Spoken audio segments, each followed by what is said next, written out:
10 years after the original came out, Zombieland is back with its original cast, including Jesse Eisenberg, Emma Stone, Abigail Breslin, and Woody Harrelson. The movie picks up as the gang has settled into a quiet life in the White House. Now that Little Rock is all grown up, she wants to find some people her own age, and so runs off. Wichita, who's in a bit of a rut with Columbus, tags along, leaving the two guys alone in a funk. But when Wichita returns and says Little Rock is in danger, they're back off on another road trip through Zombieland. Those who frequent the channel will know I'm always bored at the start of a sequel, because they tend to have a preamble of about 10 minutes where they feel they have to justify their existence, usually by upsetting a previously happy ending. It's kind of weird, actually, that every sequel does this. They never just start off a new story in the same universe with the same characters. If you can think of an example, please let me know, I'd love to see it. And with a late sequel, you know, like Anchorman 2 or Zoolander 2, where there's years between the production of the films, you have the added problem of having to remind the audience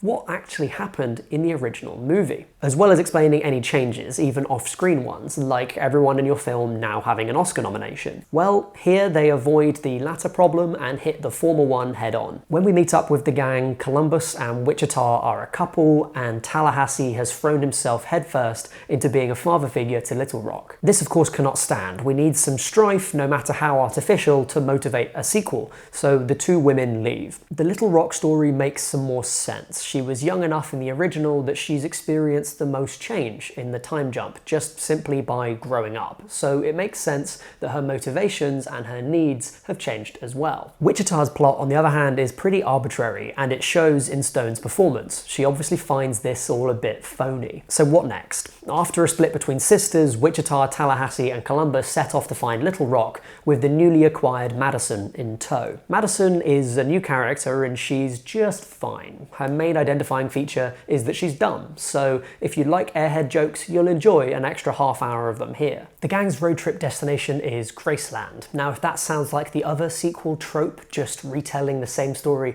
as the first film's road trip to Pacific Playland, with the place names swapped out like a Mad Lib, there's a little bit of that, but as it turns out, the filmmakers aren't really interested in structure at all, really, and ditch it in favour of a series of loosely connected vignettes with a finale that basically comes out of nowhere. Oof, such a negative review, but I actually enjoyed the film. I love Zombieland, you know. I was recommended it by a friend who lent me a copy that came to uni with me.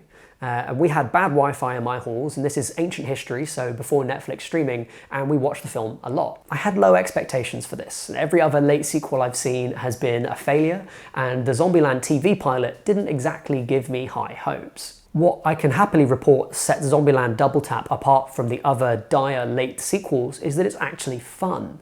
The cast retained their chemistry, there's lots of clever new ideas, like a run-in with some doppelgangers, for instance, and the playful, acrobatic action sequences, while a little thinner on the ground than they really ought to be, are as good as ever. Additionally, while Zoolander in particular suffered from the time gap, its 2001 humour coming across a little out of date in 2016, this film has had a fair bit of fun with its time jump, including a great gag about the inherently weird idea of Uber, which of course was never invented in the Zombieland universe. Zombieland Double Tap is a bit of cinematic fast food. It's sugary, poppy, it has these little hits of adrenaline, and absolutely no sustenance whatsoever.